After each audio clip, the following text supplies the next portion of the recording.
Hello and welcome to this first video about doing educational research. This video is about holding a research interview, and my name is Anne Delacroix. I work for the team Research in Education at the Faculty of Medicine at the Vrije Universiteit, and I am a qualitative researcher. And what that means is that I like words and I like speaking to people, and those words form my data and are the source for my analysis. So rather than statistics and lots of calculations about correlations, I like to delve into words and conversations and analyze those.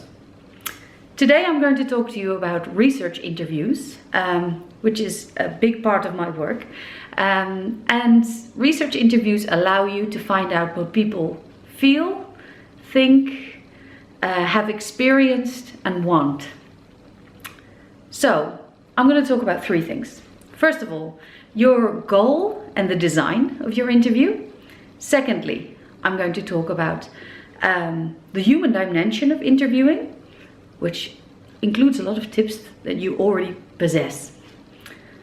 Three, I'm going to talk about practical stuff. So, design and goal, human dimension, practical stuff. Let's get going. First of all, the design. You need to think about your goal. You're going to do some sort of research study, so there must be a question underlying it. What do you actually want to know? Think about this really hard and really long. Who are the people you want to interview? Are they students? Are they teachers? Are they faculty developers? Are they educational managers? What is your population? And what do you want to ask? Do you want to ask about opinions, about experiences? You have to start with some sort of research question. It's fine if that research question changes while you're doing the interviews, because you find out actually it's that part that I want to know, and that is okay in qualitative research. But start with some sort of question. When you've decided your question, think about how open do you want the interview to be. Do you just want to ask an open question, ask about an experience, and follow the lead of the person speaking, and ask your follow-up questions from that? A very open interview actually only starts with one open question and then just lets the interviewee decide. A semi-structured interview is an interview in which you have some topics that you want to discuss, but you can still follow the interviewee and ask them more questions about what you're talking about. And a very closed interview is more like a questionnaire, but with open answers. So think about, do I want a very open interview? Do I want a closed interview? Do I want semi-structured? And then think about what topics you want to discuss and how best to get there. Sometimes it's really handy to ask directly, get a direct answer. Sometimes it's handy to take a step away and just ask, can you share with me a good experience from a good teaching session? A good teaching session, what does that look like? Can you explain it to me? And start very open before you go to the topics you want to discuss. So think about how you want to start. And don't shy away from using tools such as inspiration cards, post-its, or a certain technique of interviewing that you can use. You can read some more about it in the article that's mentioned below. So when you've done this, you've thought about your design, you've thought about your question, then we come to point two, the human dimension of interviewing. Because your questions can be excellent and wonderful, but if the person you're interviewing doesn't feel comfortable, you won't get rich data. Rich data is a term that is used a lot in qualitative research, and it means that there is a lot of information in the answers. It's not just a yes or no answer, but you really get a layered answer with lots of elements to it, which is great if you want to analyze, because it gives you lots of directions to form new theory and get new ideas. So a rich interview means that the person you're interviewing feels comfortable actually sharing information with you.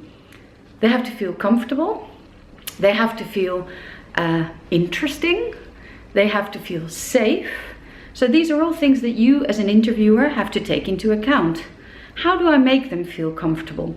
How do I make them feel safe?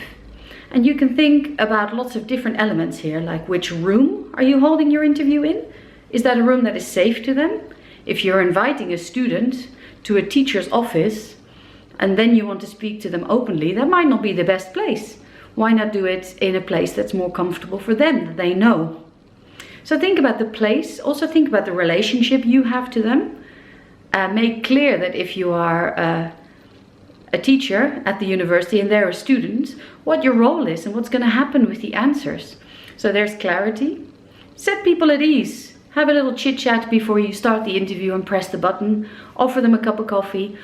Actually, and this is what Hermanowitz said, an article you can read below, a lot of things about a great interview are also the things that make a great date. So just think about a good evening with your friends, or a great evening with your partner or your kids or your family. What makes a conversation really good and what was necessary? You got to show an interest. Sometimes you have to be quiet. You have to give the other person room, and you have to really make them feel like they are the most important thing in the room at that moment. Some more tips you can read in the article below. And also trust that you can already do this. You are a professional. You've had so many good conversations and good interviews in your life. Any conversation where you wanted to get lots of information out of another person has all the ingredients for a good interview. And with this knowledge, feel free to watch some television interviews, first dates, or some radio interviews, and really analyze what makes this interview good. What kind of questions does he ask? How does he ask the interviewer use silence, for example? That was number 2. Number 3 is the practical issues. Before you start your interview, you need to think about ethical approval. Can I ask this person questions? Have I asked for official ethical approval from an approving body? If you need tips on this, please reach out. Does the person who you're interviewing know what's going to happen with this data, with this interview? Is that clear? Where are you going to store the sound recording, if you have one? Where are you going to store the transcripts? How long will it be stored? What will be done with it? Make it very clear to the person you're interviewing. Sometimes you need to write it down and have the interviewee sign something. So make sure you have a checklist for yourself. What do I need to organize for each interview?